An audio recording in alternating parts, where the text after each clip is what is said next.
ونعوذ بالله من شرور أنفسنا ومن سيئات أعمالنا من يهده الله فلا مضل له ومن يضلل فلا هادي له ونشهد أن لا إله إلا الله وحده لا شريك له ونشهد أن سيدنا ومولانا محمد وعلى آله وأصحابه وأزواجه وبناته وبارك وسلم. أما بعد فأعوذ بالله السميع العليم من الشيطان الرجيم.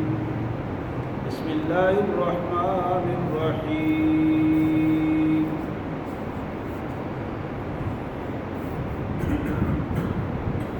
إن الذين كفروا ويصدون عن سبيل الله والمسجد الحرام الذي جعلناه للناس سواء العاكف فيه والباد ومن يرد فيه بإلحاد بظلم نذقه من عذاب أليم. وإذ بوأنا لإبراهيم مكان البيت ألا تشرك بي شيئا وطهر بيتي للطائفين والقائمين والركع السجود.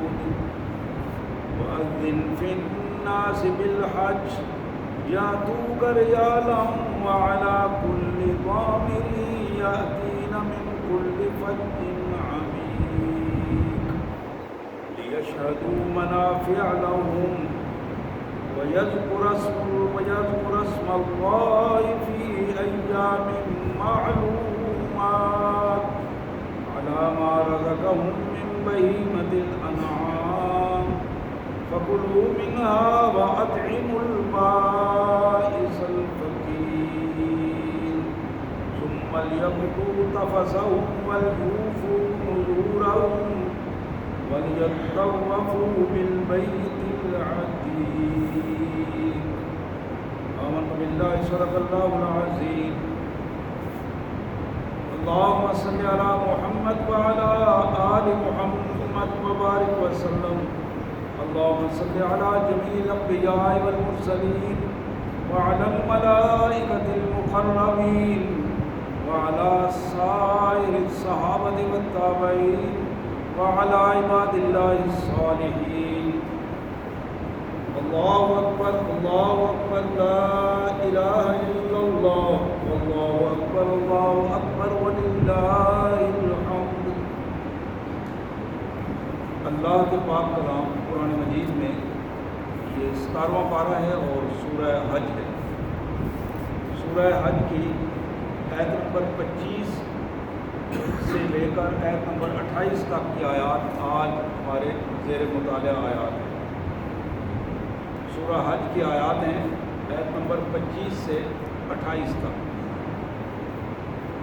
آئیے سب سے پہلے ان مبارک آیات کا ترجمہ اور مفہوم اور انشاءاللہ پھر اس کے پس منظر میں حج کی کیفیات میں اس پہ انشاءاللہ بات ہوگی، اس کے ثمرات پہ بات ہوگی.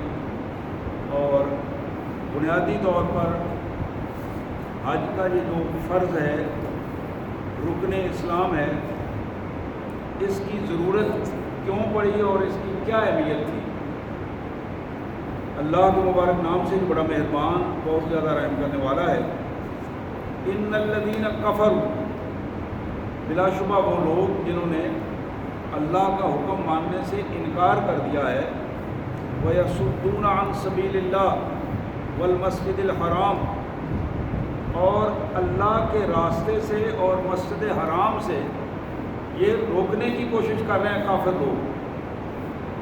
وَالَّذِي جَعَلْنَاهُ لِلنَّاسِ سَوَاءً الْعَاكِفُ فِيهِ وَالْبَادِ، یہ مسجد حرام، یہ مکہ مکرمہ، یہ بلد طیب جسے ہم نے تمام انسانوں کے لیے برابر قرار دیا ہے. سب کے وہاں حقوق برابر ہیں. کوئی دور سے آیا ہے، کوئی شہری ہے، کوئی دیہاتی ہے، ہر ایک کا حق وہاں موجود ہے اور ہر ایک کا حق برابر حق ہے. کسی کا حق وہاں فائق نہیں ہے. وَمَن يُرِدْ فِيهِ بِإِلْحَادٍ بِظُلْمٍ، جو شخص وہاں اپنی طاقت اور اسٹیٹس کے اعتبار سے ظلم کرنا چاہے یا کوئی جھگڑا پیدا کر دے، نذقہ من عذاب علیم، ایسے شخص کو، ایسے لوگوں کو جسم کے ہر جوڑ میں ٹیسے اٹھنے لگے، وہ عذاب اسے دیں گے ہم اس دنیا میں بھی اور آخرت میں بھی۔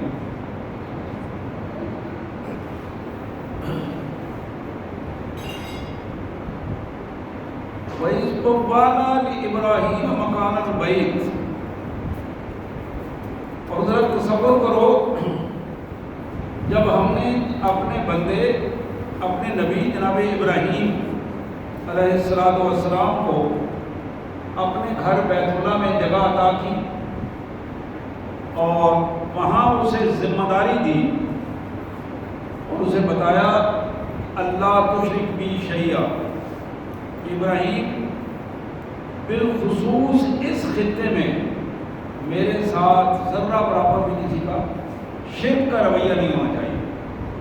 وطاہر بیتی للطائفین والقائمین والرکع السجود، میرے اس گھر کو طواف کرنے والوں کے لیے، راتوں کو کھڑے ہو کر عبادت کرنے والوں کے لیے، رکوع اور سجدے کرنے والوں کے لیے ہمیشہ پاک صاف رہنا چاہیے۔ وَأَذِّن فِي النَّاسِ بِالْحَجِّ، اور ابراہیم یہ بھی تمہاری ذمہ داری ہے کہ تم اس کعبہ کے چھت پہ کھڑے ہو کے پوری دنیا کو مخاطب کر کے حج کا اعلان کر دو، بلاؤ حج کی طرف، یاتوک رجالا وعلی کل ضامر، تم دیکھو گے لوگ پیدل بھی چل کے آئیں گے، ہر سطح کی سواریوں پر بیٹھ کر وہ یہاں پہنچیں گے، من کل فج عمیق، دور دراز سے تمہارا تصور بھی میں پانی پہنچے گا اور وہاں سے لوگ بھی اس گھر کے حج کے لیے یہاں پہنچے ہوئے ہوں گے۔ لیشہدوا منافع لہم، حاجی جب حج کرنے کے لیے آئے اسے پتہ چل جائے کہ یہاں آ کے اسے کیا کیا منافع ملتے ہیں، کیا کیا نفع ملتا ہے، کیا کیا اجر ملتا ہے، دنیاوی طور پر بھی فائدے ہیں اور آخرت میں اس کے لیے کیا کیا فائدے ہیں۔ وَيَذْكُرُ اسْمَ اللَّهِ فِي أَيَّامٍ مَّعْلُومَاتٍ عَلَىٰ مَا رَزَقَهُم مِّن بَهِيمَةِ الْأَنْعَامِ، اور پھر دوسری ذمہ داری یہ ہے کہ وہاں آنے والا ہر حاجی اللہ کے حضور اپنی قربانی پیش کرے اور اس قربانی میں چوپائے، مویشی، جانور ان کو اللہ کے حضور پیش کرے، قربان کرے۔ فَكُلُوا مِنْهَا، خود بھی اس میں سے کھاؤ، وَأَطْعِمُوا الْبَائِسَ الْفَقِيرَ، اور اس میں جو مانگنے والا ہے، اگر کوئی مانگنے والا آ جاتا ہے تو اس کو بھی دو، اور جو محتاج گھر میں بیٹھا ہے اس کو بھی دو، پہنچاؤ۔ ثُمَّ لْيَقْضُوا تَفَثَهُمْ، جب حج کے ایام سے تم فارغ ہو جاؤ تو پھر نہا دھو کے اپنے آپ کو صاف ستھرا کرو۔ وَتُوفُوا نُذُورَهُمْ، اور اپنی نظریں پوری کرو، جو منتیں تم نے مانی ہیں اللہ کے حضور، اللہ کے گھر کے لیے، وہ منتیں اور وہ نظریں پوری کرو۔ وَلْيَطَّوَّفُوا بِالْبَيْتِ الْعَتِيقِ، اور اللہ کے اس قدیمی گھر کا طواف کرو۔ یہی تمہارے لیے حج کا ایک خوبصورت طریقہ ہے جو اللہ نے تمہارے لیے مقرر کیا ہے۔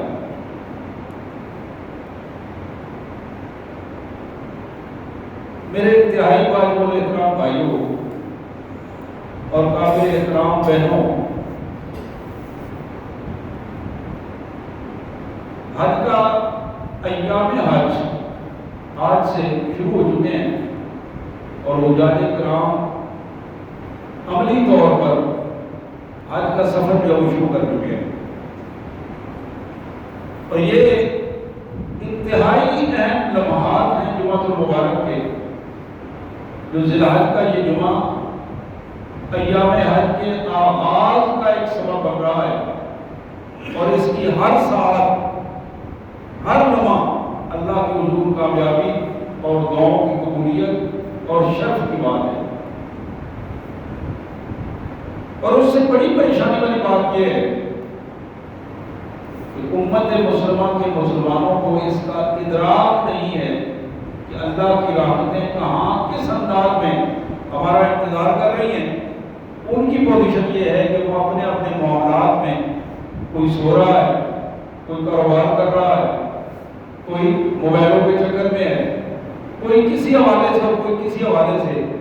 آپ دیکھیں گے گھروں میں گھر بھرے پڑے ہیں لیکن وہ اپنے اپنے انداز میں بے حسی کے ساتھ وہ اپنا وقت گزار رہے ہیں۔ یہ وہ دن تھے رمضان المبارک کے دن، ذی الحجہ کے یہ ایام۔ آج سے اگر آپ 50 سال پیچھے چلے جائیں تو گھروں میں ایک خوشی کا سما ہوگا۔ رمضان مبارک آتا تھا تو خوشی کا سما ہوگا، ایام حج آتے تھے تو خوشی کا سما ہوگا۔ ایک گھر سے ایک حاجی نے جانا ہوتا تو 6 مہینے 7 تیاری کر کے وہ وہاں جایا کرتے تھے اور پورا ایک اہتمام ہوتا تھا۔ اس اہتمام اور اس تیاری کا نتیجہ یہ ہوتا تھا کہ پوری برادری، پورے گھر والے، دوست احباب، ان کے اندر دین کا ایک پیغام پہنچتا تھا، دین کے لیے ایک شوق ہوتا تھا، وہ ایک جذبہ، اس جذبے کی وجہ سے پورا ماحول جو وہ دین کے حوالے سے متعارف ہوتا رہتا ہے۔ آج ہماری سہولتوں میں، اس مشینی دور میں، اور جتنی زیادہ ہماری سہولتیں بڑھتی چلی جا رہی ہیں اتنے ہم تنگ آسان ہوتے چلے جا رہے ہیں، اور نتیجہ یہ نکل رہا ہے کہ ہم اپنے اللہ سے دور ہوتے چلے جا رہے ہیں۔ اللہ کی نعمتوں کو ہم استعمال کر رہے ہیں لیکن اللہ سے دور ہو رہے ہیں، یہ بہت بڑی بات ہے۔ اللہ کے انعامات کو ہم وصول کر رہے ہیں، جہاں ہاتھوں سے وصول کر رہے ہیں، لیکن دینے والے سے ہم دور ہو گئے، مالک سے ہم دور ہو گئے، اور اس سے دور ہونے کی وجہ سے معاملات میں ہمارے ہاتھ سے نکل رہے ہیں۔ اور پتہ اس وقت چلتا ہے جب ہمارا سفر آخرت شروع ہو چکا ہوتا ہے، آخری لمحات ہوتے ہیں، تو پھر ہم سوچ رہے ہوتے ہیں کہ ہم کو یہ بھی کرنا تھا، وہ بھی کرنا تھا، یہ بھی نیکی کا کام کر لیں، وہ بھی کر لیں، لیکن پھر آواز آتی ہے کہ نہیں، تمہارا سلسلہ ختم ہو چکا ہے، تمہارا سلسلہ ختم ہو چکا ہے۔ اب عمل کی دنیا سمیٹ دی گئی ہے، اب تمہارے حساب و کتاب کی دنیا شروع ہو چکی ہے، اس لیے تمہارے وہ وقت جو تمہیں دیا گیا تھا، جو مہلت تمہیں دی گئی تھی، وہ وقت اور مہلت تمہارا ختم ہو چکا ہے۔ تو اس وقت سے پہلے وہ وقت ہمارے سر پہ آ جائے، اس وقت سے پہلے میری اور آپ کی ذمہ داری ہے کہ ہم قوت احساس کو بڑھائیں، قوت احساس کہ ہمارا نقصان کتنا ہو رہا ہے، احساس زیاں نقصان کتنا ہو رہا ہے۔ زندگی تو گزر گئی، کسی نے 40 سال گزار لیے، کسی نے 20 سال گزار لیے، کسی نے 50-60 سال گزار لیے، اور کوئی 70-80 کے پیٹے میں ہے۔ زندگی تو رکے گی نہیں، یہ کائنات کا نظام ہے، اسے چلنا ہے اور وہ مسلسل چلتا رہے گا۔ ہم نے دیکھنا ہے کہ ہم نے جو وقت گزارا ہے، 20 سال، 40، 50، 60، 70 جو ہم نے گزارا ہے، اگر اس کا ہم جائزہ لیں تو ہم کام کریں۔ اللہ کے پیارے رسول صلی اللہ علیہ وآلہ وسلم نے ارشاد فرمایا، الدین النصیحہ، دین خیر خواہی کا نام ہے، دین خیر خواہی کا نام ہے۔ تو صحابہ نے عرض کیا، یا رسول اللہ لمن، یہ خیر خواہی کس کی ہوگی، کس کے ساتھ خیر خواہی ہوگی؟ آپ نے فرمایا اللہ کے ساتھ خیر خواہی۔ بندہ اپنے رب کے ساتھ مخلص ہو جائے، رب کو پہچان لے اور اپنے رب کے ساتھ مخلص ہو کر اپنے آپ کو اپنے اللہ کا فرمانبردار بندہ ثابت ہر معاملے میں اپنے رب کے حکم کو ترجیح دے، ہر معاملے میں اپنے رب کے حکم کو ترجیح دے، اللہ کے انعامات کا شکر ادا کرے، اللہ کی نعمتوں کو محسوس کرے کہ میرے اوپر کتنی اللہ کی نعمتیں ہیں۔ عمر کی نعمت ہے، صحت کی نعمت ہے، نظر کی نعمت ہے، زبان کی نعمت ہے، ہاتھ پاؤں کی نعمت ہے۔ یہ تو بیرونی معاملات ہیں۔ جسم کے اندر کی کیفیت، ایک ایک چیز کو، چھوٹے چھوٹے پرزوں کو آپ حیران ہوں گے کہ اللہ کی نعمتوں پہ جب آپ اقرار کرنے لگتے ہیں تو ہمیں احساس ہوتا ہے کہ چھوٹے چھوٹے پرزے اتنے زیادہ قیمتی ہیں کہ چھوٹا سا پرزہ اگر خراب ہو جائے تو پوری زندگی رک جاتی ہے، پوری زندگی رک جاتی ہے، اور آدمی محسوس کرتا ہے شاید وقت آ گیا اس کا۔ اللہ کے ساتھ خیر خواہی بندے کی کہ بندہ اللہ سے محبت کرنے والا بنے، اللہ کے حکموں کو شوق سے پورا کرے، اور اپنے اندر ایک اتنے شوق کی پوزیشن اس کی بن جائے کہ ہر وقت اس کے ذہن میں اپنے مالک کی محبت اور مالک کی اطاعت کا جذبہ برقرار رہے۔ اس کو کہتے ہیں اللہ کے ساتھ دین اور خیر خواہی کی پوزیشن۔ اسی طرح آپ نے فرمایا اللہ کے رسول کے ساتھ خیر خواہی، اللہ کے رسول کے ساتھ خیر خواہی۔ اللہ کے رسول کو اللہ نے ہمارے لیے قائد بنایا ہے، رہنما بنایا ہے، نبی اور رسول بنایا ہے۔ اس خیر خواہی کی پوزیشن میں ہماری ذمہ داری بنتی ہے کہ ہم دنیا بھر سے بڑھ کر محمد رسول اللہ صلی اللہ علیہ وسلم سے محبت کریں۔ یہ ہماری پہلی ذمہ داری ہے۔ ہمارے ایمان کا پہلا تقاضا یہ ہے کہ ہم دنیا بھر سے بڑھ کر محمد رسول اللہ صلی اللہ علیہ وسلم سے سب سے زیادہ محبت کریں۔ یہ ہماری دین اور خیر خواہی کا پہلا تقاضا ہے۔ لیکن ہم اندازہ کر سکتے ہیں کہ اللہ سے ہماری محبت اور خیر خواہی کا رویہ کیا ہے، اور محمد رسول اللہ صلی اللہ علیہ وسلم سے خیر خواہی کا رویہ کیا ہے۔ زبانی ہمارے دعوے کیا ہیں، نعرے کیا ہیں، اور عملی زندگی میں ہماری موقعیت کیا ہے۔ اسی طرح تیسری بات میں اللہ کے رسول صلی اللہ علیہ وسلم نے اس حدیث میں فرمائی، عامت المسلمین کے لیے یہ دین خیر خواہی کا رویہ پیش کرتا ہے کہ جو بندہ اس دین کو تسلیم کرے وہ عام مسلمانوں کے لیے اس کے کندھے نرم ہو جائے، عام مسلمانوں کے لیے اس کی زبان نرم ہو جائے، عام مسلمانوں کے لیے اس بندے کا دل، اس کے جذبات خدمت کے، اس کے جذبات خیر خواہی کے، عملی زندگی میں یہ چیزیں موجود ہوں۔ تو میرے پیارے بھائیوں، یہ جو حج کا موسم ہے، اس موسم میں اس دین کی خیر خواہی کی کیفیت اور زیادہ بڑھ جاتی ہے، اور زیادہ بڑھ جاتی ہے، اور جتنی زیادہ یہ بڑھتی چلی جاتی ہے اتنا زیادہ رویہ جو ہے وہ مومن کا نرم ہوتا چلا جاتا ہے، اور اس معاشرے میں اس کی اہمیت بہت زیادہ ویلیویبل ہو جاتی ہے۔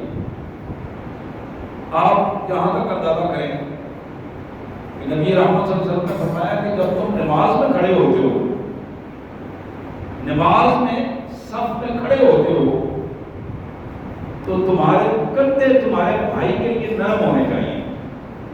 کندھوں کو ملانا ہے تم نے، پاؤں کو ملانا ہے تم نے، لیکن وہ پاؤں کو ملانا اور کندھوں کو ملانا سختی نہیں ہونی چاہیے، اس میں نرمی ہونی چاہیے، محبت اور پیار کا جذبہ ہونا چاہیے۔ نہ کہ تم نماز میں کھڑے ہو اور تم آپس میں ایک دوسرے ساتھی کے ساتھ مشکلات پیدا کر رہے ہو اور دوسرا ساتھی جو ہے وہ پریشان ہے تمہارے کھڑے ہونے سے۔ اس کا نام خیر خواہی ہے۔ کھڑے ہونے کے ساتھ ہی بندہ اپنی سوچ کو بدل لے۔ اسی طرح حج کے میدان میں، منا میں، عرفات میں، مزدلفہ میں، رمی جمار میں جہاں کنکریاں وغیرہ مارتے ہیں، بہت زیادہ رش ہوتا ہے، بہت زیادہ تکلیف ہوتی ہے، موسم کی شدت بھی ہوتی ہے، لوگ بھی زیادہ ہوتے ہیں، لیکن اس سارے عمل میں بندہ مومن کو بتایا گیا کہ تمہیں نرم رویہ اور محبت کا رویہ ہونا ہے۔ اگر کسی کا کندھا لگ گیا ہے، کسی کا پاؤں لگ گیا ہے غلطی سے، تو اس کو برداشت کرنا ہے، اس کا جواب نہیں دینا۔ طواف کی صورت میں بھی طواف کرتے ہوئے اس موسم میں انتہائی رش ہے، صحت کے اندر بھی، اوپر بھی، اور اس سے اوپر بھی، نیچے بھی۔ اس رش کی پوزیشن میں اسلام نے جو سبق دیا ہے کہ تمہیں اپنے مقصد پہ نظر رکھنی چاہیے تمہاری، اور اس دوران اگر کوئی تمہیں تکلیف پہنچتی ہے تو اپنے آپ کو برداشت کی صورت میں لانا ہے، اب وہ درگزر کی کیفیت پیدا کرنی ہے اپنے اندر۔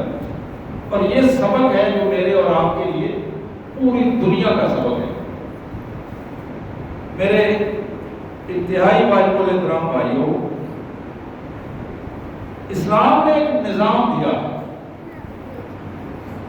اور وہ اپنے ماننے والوں کو اس تسبیح کے دانوں کی طرح اس نظام میں پرو دیتا ہے۔ یہ حج کا اجتماع سالانہ عالمی اجتماع ہے پوری دنیا کے مسلمانوں کے لیے۔ سال میں ایک دفعہ پوری دنیا کے مسلمانوں کے نمائندوں نے وہاں آنا ہوگا۔ اس اجتماع کی کیفیت بنیادی طور پر یہ ہے، اور یہی وجہ ہے کہ وہاں جو خطبہ حج ہوتا ہے اس خطبہ حج کو پوری دنیا کے لیے نشر کیا جاتا ہے، اور امام الحج کا پیغام پوری دنیا کے تک پہنچایا جاتا ہے۔ یوں تو اس نظام کا آغاز جو اسلام نے دیا ہے یہ اس مسجد سے شروع ہوتا ہے۔ 5 وقت کا جو نمازی ہے وہ اس نظام کا ایک حصہ ہے، اور اگر بندہ مومن 5 وقت اس نظام کا حصہ نہیں بن پاتا تو اس کا تعلق امت سے نہیں ہوگا، امت سے تعلق پیدا نہیں ہوگا۔ جس طرح حج کا نظام پوری دنیا میں نے بتایا کہ ایک عالمی اجتماع ہے، اور اس عالمی اجتماع میں تمام مسلمان ممالک کے نمائندے موجود ہیں۔ اس وقت مجموعی طور پر 57-58 اسلامی ممالک ہیں جو مسلمانوں کے نام لے کر اپنے آپ کو مسلمان کہتے ہیں۔ عملی طور پر تو اسلام بحیثیت نظام کسی مسلمان ملک میں بھی رائج نہیں ہے۔ یہ امت مسلمہ کی ناکامی کا ایک بہت بڑا عمل ہے۔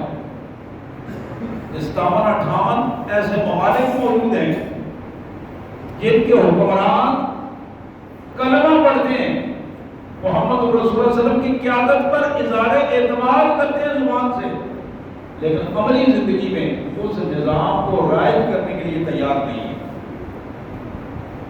اگر یہ لوگ اس نظام کو رائج کر پاتے تو آج وہ 58 ممالک جو حج کے اجتماع میں اپنے نمائندوں کے اعتبار سے شامل ہوتے، پھر معاملہ بالکل ایک دوسرا معاملہ ہوتا۔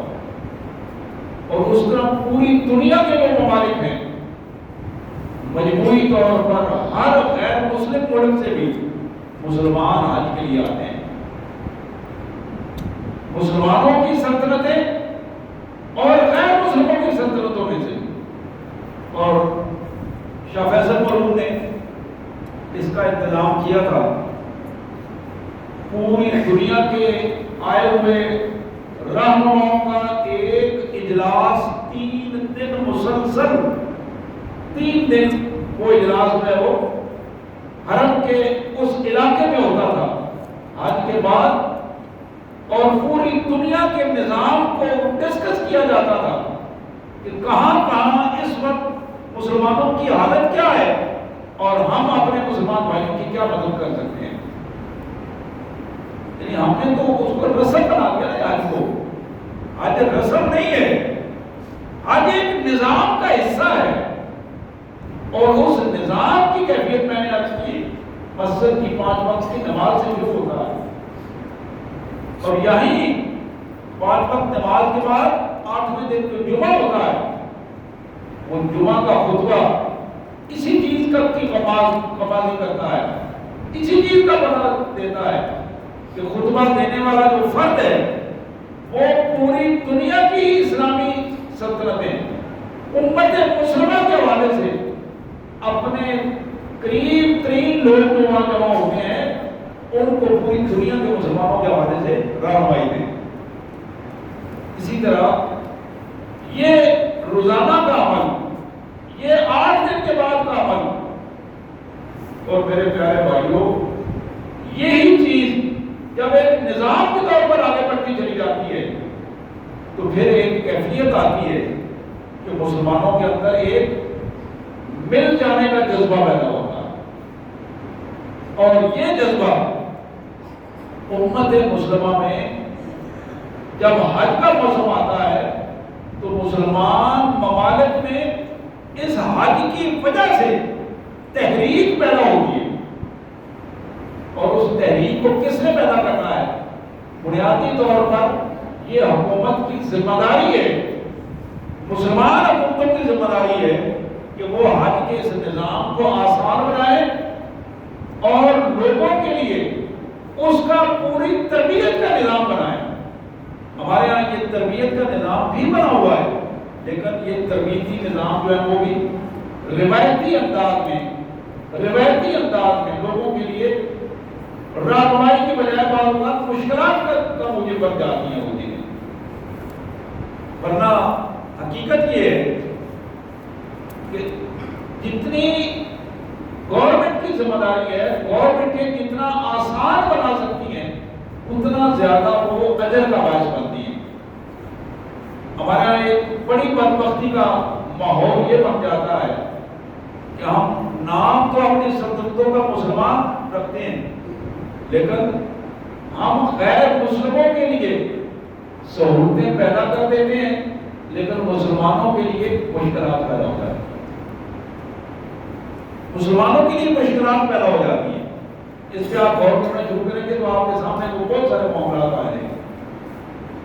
تو میں یہ عرض کر رہا تھا کہ اس پورے نظام میں ایک پہلو تو میں نے یہ عرض کیا کہ ہر ایک عالمی اجتماع ہے، اس عالمی اجتماع میں پوری امت کے معاملات کو ڈسکس کرنا، پوری امت کے مسائل کو ڈسکس کرنا اور اس کا حل تلاش کرنا، زیر بحث لانا اور اس کا حل تلاش کرنا، یہ حج کے موقع پر پوری دنیا میں امت مسلمان کی قیادت کی ذمہ داری میں یہ چیز شامل ہے۔ اسی طرح دوسری چیز جو میں نے عرض کی کہ جو اس مسلمان ممالک ہیں ان کے اندر حج کی ایک پوری تحریک چل رہی، حج کی تحریک، حجاج کرام کی درخواستوں کو جمع ہونا، ان کا تیاری کے لیے آسانیاں مہیا کرنا، اور پھر ایک بہت بڑا جو خرابی کا موجب ہے کہ ہمارے مسلمان ممالک جو ہیں بالخصوص ان کی سلطنتوں میں حج کو ایک منافع بخش کاروبار بنا لیا، منافع بخش کاروبار بنایا ہے۔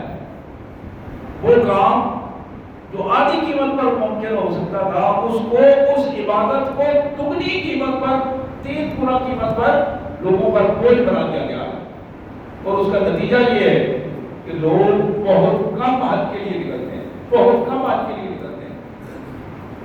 بہت سارے لوگ جو حج کر سکتے ہیں ان کے لیے چونکہ آسانیاں پیدا نہیں ہوتی، اس لیے ان آسانیاں پیدا نہ ہونے کی وجہ سے جتنی مشکلات بڑھتی چلی جاتی ہیں اتنا لوگ حج سے گریز کرنا شروع کر دیتے ہیں۔ ورنہ ہوائی جہاز کی نسبت ایک دور میں جو بحری جہاز جایا کرتے تھے، ان بحری جہازوں کا آج بھی اگر نظام قائم کر دیا جائے تو یہ آدھے اخراجات میں اس کے پیسے ختم ہو جاتے ہیں، 2 4 5 دن زیادہ لگ جاتے ہیں، لیکن اخراجات جو ہے اس انداز میں جب کم ہو جائیں گے تو عام آدمی کی جب افروج میں وہ چیز موجود ہوگی۔ اسی طرح ایک دور میں آپ دیکھیں گے نیٹ پر وہ بس کی تصویر بھی موجود ہے کہ بلوچستان سے ایک بس اسپیشل مکہ مکرمہ میں حاجیوں کو لے کے جایا کرتی تھی. حاجیوں کو ہر سال بس لے کے جاتی تھی اور وہ درست کے راستے آہستہ آہستہ 20-25 دن مہینہ لگتا تھا, وہ آہستہ آہستہ اپنی جگہ پہ منزل پہ پہنچتے تھے. تو میرے پیارے بھائیوں, یہ رویے ہیں جو مسلمان حکومتیں اگر ان رویوں پر غور کریں اور اپنے آپ کو ان رویوں کے مطابق لے کے آئیں تو پھر زیادہ بہتر انداز میں مسلمان کے لیے, امت کے لیے ایک نظام میں اپنے آپ کو ایڈجسٹ کرنا آسان ہو جائے گا. اور نتیجہ کیا نکلے گا؟ نتیجہ یہ نکلے گا کہ امت جہاں کہیں بھی ہے وہ آپس میں رابطے میں ہوں گے, اور جب رابطے میں ہوں گے تو پھر مشکلات اس طرح آج نہیں ہوگی کہ جس طرح فلسطین میں, کشمیر میں لوگ کٹ رہے ہیں,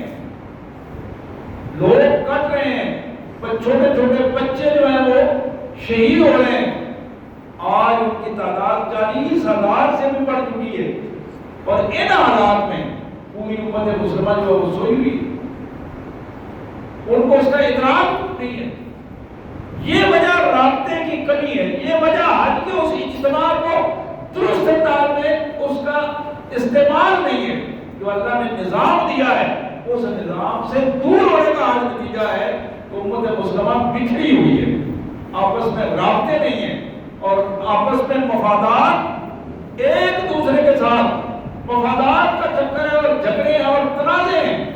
جن تنازعوں میں غیر مسلموں نے اسی کیفیت میں لگا دیا ہے, اور نتیجہ کیا نکلتا ہے کہ آہستہ آہستہ مسلمان کا دشمن بن کر جی رہا ہے.